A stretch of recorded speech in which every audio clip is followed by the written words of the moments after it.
So on this mini timeline, we're going to be talking about a series that was rather short-lived, but nevertheless had a rather large pop culture impact. We're talking about the C.H.U.Ds. So the first C.H.U.D was released in 1984, no specific dates were given in the film, so let's just assume that it takes place in the year of its release, since the styles definitely match. The film tells of a photographer who specializes in shooting New York City's homeless, a soup kitchen proprietor, played by Red Bandit Daniel Stern, a gruff police captain, and a renegade reporter who all start to investigate a series of disappearances of people, including several undergrounders, people who live in the sewers. Everything seems to be linked to a mysterious investigation in the sewers by the Nuclear Regulatory Commission and a classified file about C.H.U.Ds, which they then awesomely tell us stands for Cannibalistic Humanoid Underground Dwellers. And then this guy eats a quarter. As soon as they get underground, things start going south as a reporter gets eaten, revealing the C.H.U.Ds. We get some weird coincidences along the way, as a woman in the beginning is revealed to be the captain's wife, and one of the creatures randomly shows up in the photographer's girlfriend's house. And then baby John Goodman shows up with Jane Thomas, and we realize that John Goodman has never been young. Seriously, look at him. This is pretty much exactly what he looks like right now. The NRC then decides to gas out the sewers in order to kill all of the C.H.U.Ds, but our heroes are still down below. We get the shocking revelation that C.H.U.D actually stands for Contamination Hazard Urban Disposal, which basically means that the head of the NRC made up that whole cannibalistic humanoid thing on the spot when the captain saw that document, which was pretty awesome of him. It seems that the government has been storing toxic waste in the sewers and created the C.H.U.Ds, which I have to admit does kind of seem like something they would do.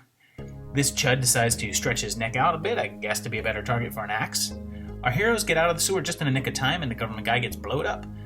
I guess all the C.H.U.Ds are gassed, although they already shown a bunch of them outside the city, so I guess it's not really a happy ending, and I guess we're kind of set up for a sequel. And while the sequel took 5 whole years, and in 1989 we get C.H.U.D 2, Bud the C.H.U.D. In the opening scene, we're told that the C.H.U.D research project has been eliminated and that the last C.H.U.D is being terminated. We're told that there's something called a C.H.U.D enzyme which turns them into perfect soldiers, but cannibalism is a side effect. The last C.H.U.D escapes, and when we do get to see him, well, remember when the C.H.U.Ds looked like this?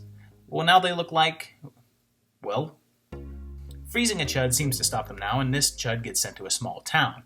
That small town is home to 80s wise guy and 80s nerd, and then they find a frozen C.H.U.D. And when I say find, I mean they just waltz right into a top-secret facility and take him.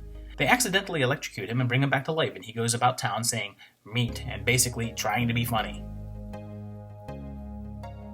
They really did try. Turns out his name is Bud, and he eats people, and those people also become C.H.U.Ds, all to his own trademark 80s theme song. Bud the C.H.U.D. Bud the C.H.U.D. Rich Hall shows up without his sniglets, and grab your rocker if you get that reference. The number of C.H.U.Ds rapidly increases, and bullets and pitchforks and cutting off their heads don't stop them, which is funny because in the previous film it totally did. Robert Vaughn tries to stop Bud and actually says, "This C.H.U.D's for you."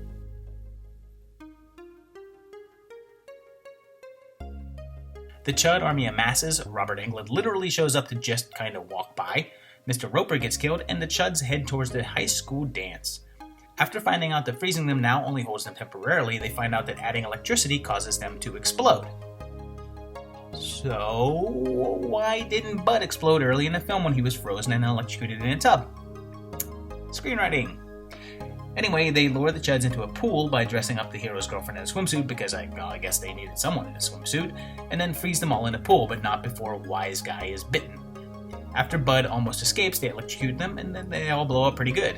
The nerd suddenly stops wearing glasses, and the Wise Guy leaves town because he's a C.H.U.D now, and so is Robert Vaughn, I guess. Well, now the movie's done, but there's a lot more to say. There's literally no connection between this film and the original except for calling it C.H.U.D. The C.H.U.Ds don't look anything at all like they did and act totally different. In fact, with the way they just look and act like zombies, you could easily replace them saying meat with brains, and this feels more like a Return of the Living Dead sequel instead. Now, I know that because of the tone and the similarities, there's a rumor going around that the script for this film was actually intended to be Return of the Living Dead 3, but was instead refashioned into a C.H.U.D sequel, but there's really no actual credible source for this, and apparently the writer has denied it, so who knows, really.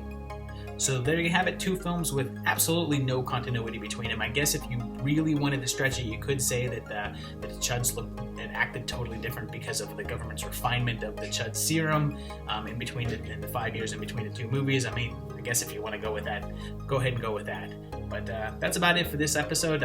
Please enjoy the mini timelines. Just know that these mini timelines you only get by being a patron on my Patreon page. So I hope you enjoy them.